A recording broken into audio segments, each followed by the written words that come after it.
Right, Lions TV, post-match chat and shit for the game away to Barnsley. I come into my room.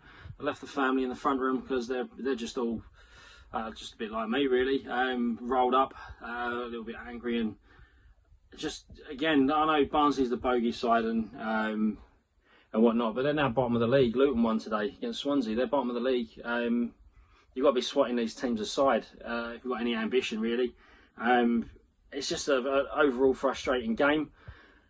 Where do you begin? Like there was some good bits in there. The first half, I thought there's some play where we were pinging it about in their final third, and again I think it's been a very prominent issue we've had for the last few years. That final ball, that end product is just lacking a little bit, and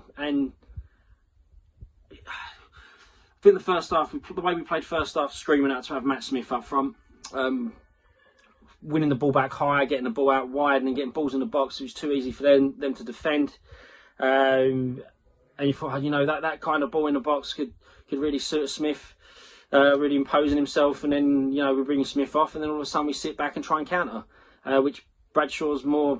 We see him away to Preston and Derby, where he was a pest in that role.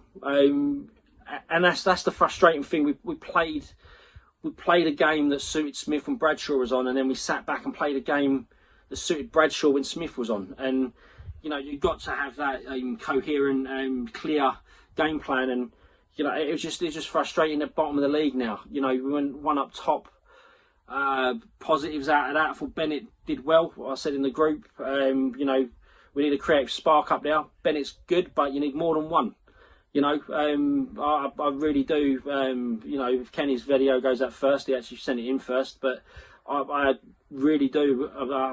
I hate saying it, and he'll agree with me every time. But I totally agree with him with what he was saying. That creative spark. We've only got Bennett, and that's not good enough. Got Mahoney on the bench. We said it before kick-off. I've got to give him a go, surely. I thought he did all right when he come on, did a little few bits, put a couple of balls in the box and go, right, there you go. He's 21 years old again, you've got to remember that. And I think, you're looking for a creative spark. You've got Tomo coming back, yeah, but you can't just rely on one person doing something when then the rest of it's, Jed looks like he was at the start of the season. To me, it just screams out he's a rhythm player. He needs games and he needs to get into it, because he was flying at one stage. He had that little break, and I think it's hurt him more than anyone.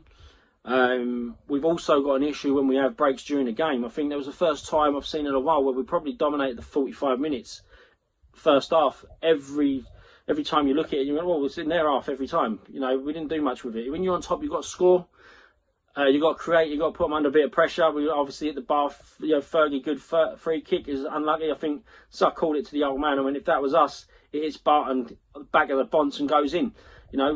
Sometimes you need a bit of luck, but on the side of that, it was quite easy for them to defend the balls in the box. And thought, Smith needs to come on. Mahoney, he can put a ball in his left foot, right foot, bit more trickery. Give him games, let him develop, let him get somewhere. So maybe if this playoff is over, it'd be something like looking at maybe getting people bedded in and whatnot. And I think it'd be perfect for Mahoney just to play every game. Just go, you know what, no pressure, go for it.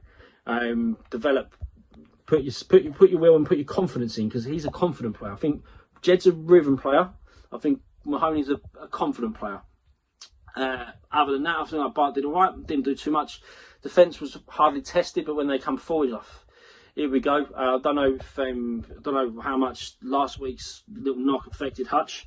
He did a couple of good interceptions, but not as dominant as he usually is. Cooper was probably the ground the foundations, the backbone of that step back three. Murray Wallace did all right, but again, a couple of times, first and second half, we all know open space is a little bit suspect to that pace, which I love the boy. I think he puts in a good shift, but you're always worried about that. Midfield, Malumbi, I think he's worked hard on his fitness, because he was shrugging people off the ball today. I ain't seen him do that too often, but he weren't really in the game in a positive side on the ball going forward. And whether that was because he was sat, Woods lets him roam a little bit like we had with Willow and Savs. Willow, quite non-existent. Don't mean he had a bad game. It just means he didn't input himself when we had the ball. Weren't under too much pressure when we didn't have the ball. Bennett was good in spells. Again, can't be over one creative spark. Jed looks a little bit, needs a few, he just needs something. Romeo did alright. I thought he did alright. Bradshaw won the ball well, but didn't have any chances. And again, is it because of his ability? Is it because he weren't getting any creativity from everyone else? But they're bottom of the league. These are teams you have to swat aside. And if we've got any ambitions to move forward, then you've got to look back. Every game's going to be like this now because we're playing teams below us. We've got to break them down. We've got to figure that out. You know, Callum Davidson's gone. I know he was a big part of that. You know, but we've got to forget that. We've got to get a move on, because it will slip before long. And one more bad game, that's it. We've got to go unbeaten now for the rest of the year for me. Try and stay positive. We're all back to work soon, aren't we? So, you know, onwards and upwards. But disappointing. Come on, you Lions.